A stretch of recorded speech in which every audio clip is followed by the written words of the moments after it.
Hi, we have more ways to calculate enthalpy of reaction. In a previous video, we used Hess's law. In this video, we're going to be introduced to standard enthalpy of formation, and we will try an example problem.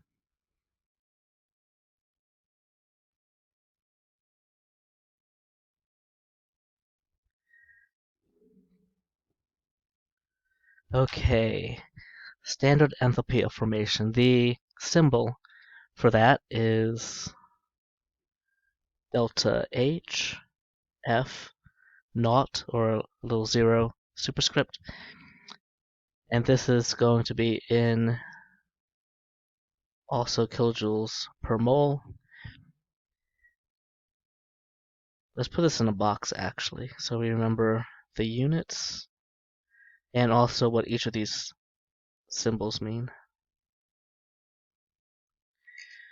For instance, F obviously stands for formation.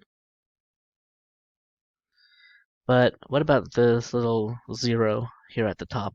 That indicates that this is a number or value at standard conditions. Standard conditions means that the pressure, P, equals 1 atmosphere. Where you're at right now is probably really close to 1 atmosphere, or you might know 760 torr, another way to quantify pressure. The temperature is going to be 25 degrees C. Sometimes I get that mixed up. Sometimes temperature is 0 degrees C, but for all thermodynamic parameters,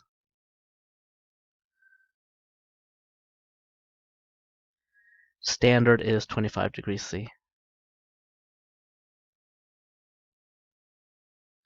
We've only seen really enthalpy, delta H, but some of you may be familiar with delta G and delta S. Actually, we'll see that on a table in just a bit. Let me give you the definition for standard enthalpy of formation.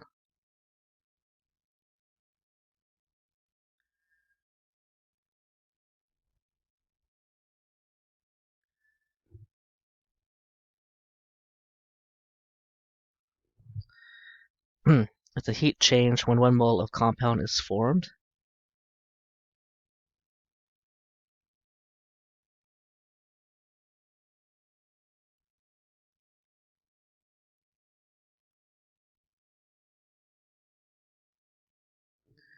And this is important, from its constituent element or elements.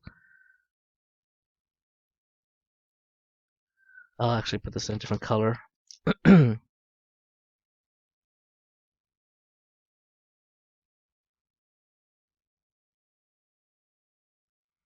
In their standard states.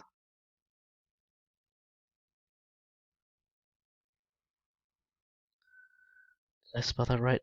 Standard states.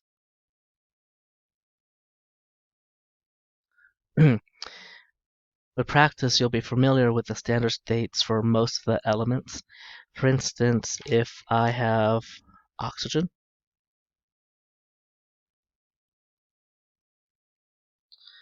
to do these types of calculations that we're about to do, you'll need to know the standard state of oxygen. Actually, oxygen can most commonly exist as a single O atom. As O2 gas, you probably know that for sure. As ozone, but ozone, there will be a value for the aqueous, ozone dissolved in water, and ozone gas.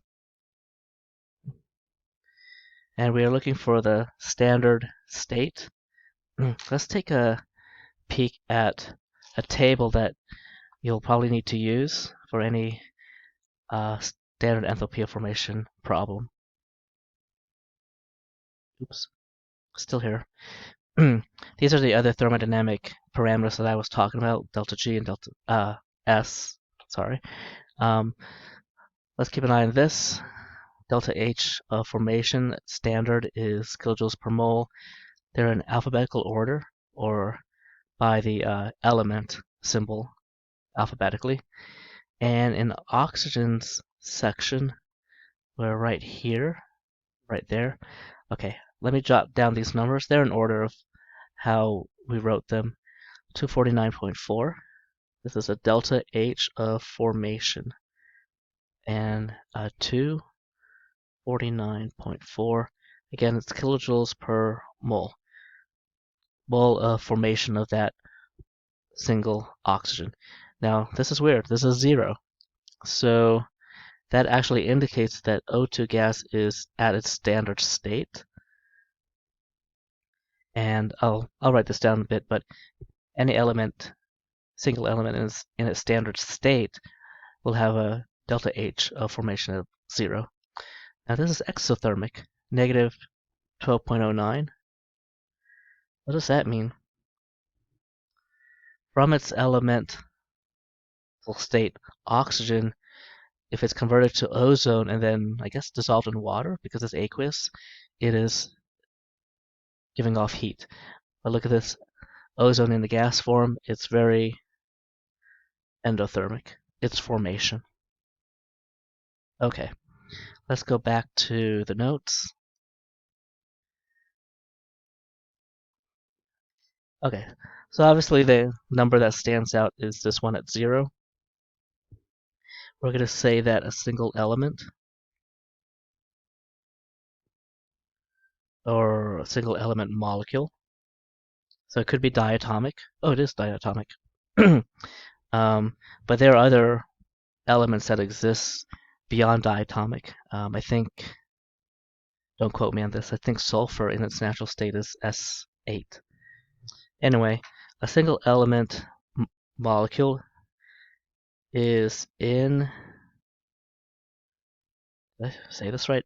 Let me put here, a single element molecule in, I'll get rid of this, in its standard state, the delta H of formation equals 0 kilojoules per mole. All right. So when we see O2 gas in a chemical equation and we're calculating the enthalpy of reaction, we'll input 0. And that'll be automatic. Once you understand most of the elements standard state. Okay, let me give you an equation because I promised you at the beginning of this video that we'll have another way to calculate delta H of reaction. Okay, instead of using Hess's law, where we start manipulating individual reaction steps, this delta H reaction has a pretty familiar form. The sum of the products minus sum of the reactants. But what part of the products? The delta H of formation of the products. Okay, now this is summation. We're going to look at every single compound in the products, and we'll multiply each individual compound by its coefficient, and multiply the coefficient by its heat of formation, minus the heats of formation for all of the reactants.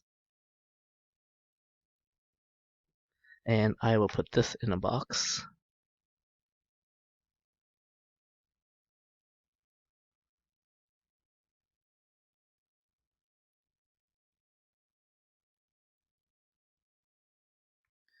Okay.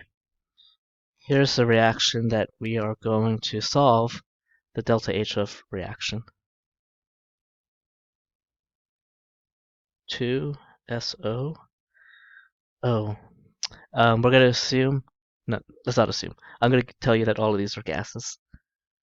See, this is where it's important because, for instance, here, ozone, if that was part of our chemical equation, we would need to know if it's aqueous or gaseous to figure out which number to pick up.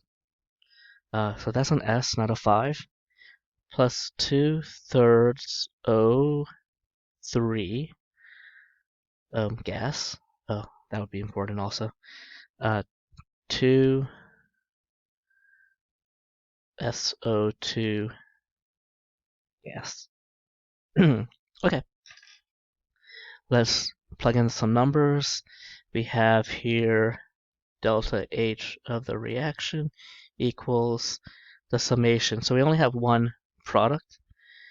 That would be 2 times the delta H of formation of SO2.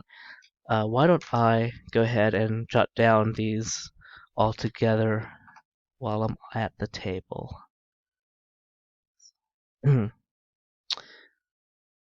Sulfur, I guess monoxide.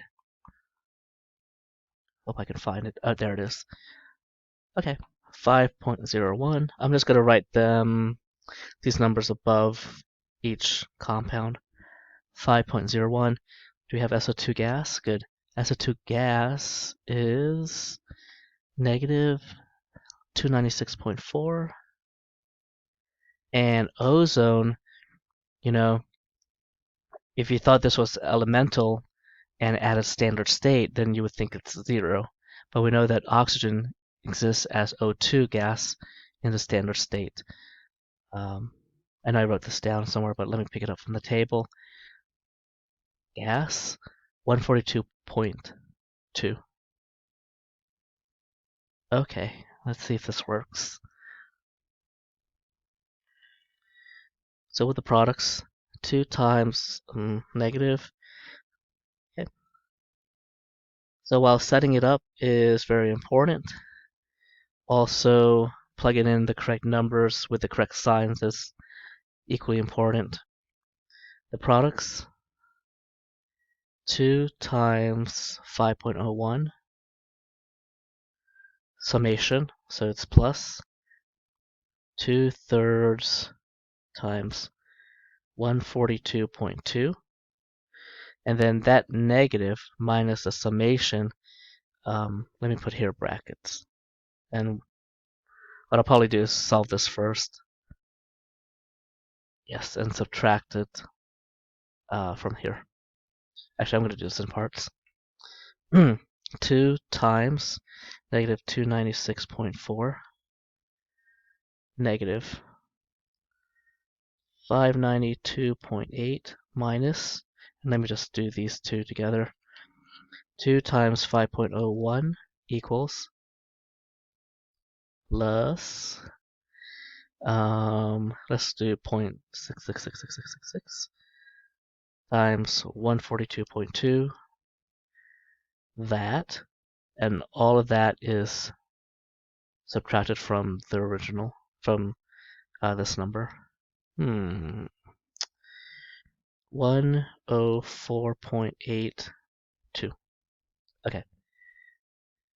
Finally, equals delta H of this reaction equals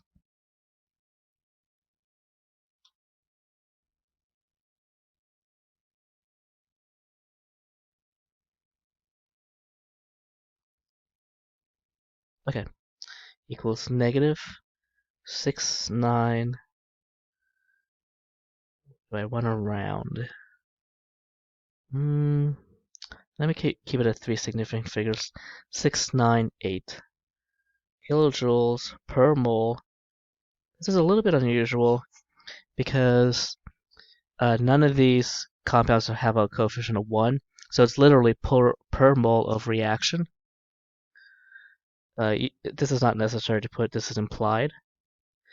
But when you're doing some stoichiometry problems and you want to know how many moles of this are needed to hit this number, well, another way you could say this is negative 698 kilojoules per, let's do it from the product side, per 2 moles of SO2 made. So that's another way to think about this per mole. It's per mole of reaction, but you can also set it in terms of each of the compounds in the chemical equation. think that's all I want to say about standard enthalpy of formation. We did one example problem. We still have a little bit more to go in this unit of thermochemistry, and I will see you at the next video.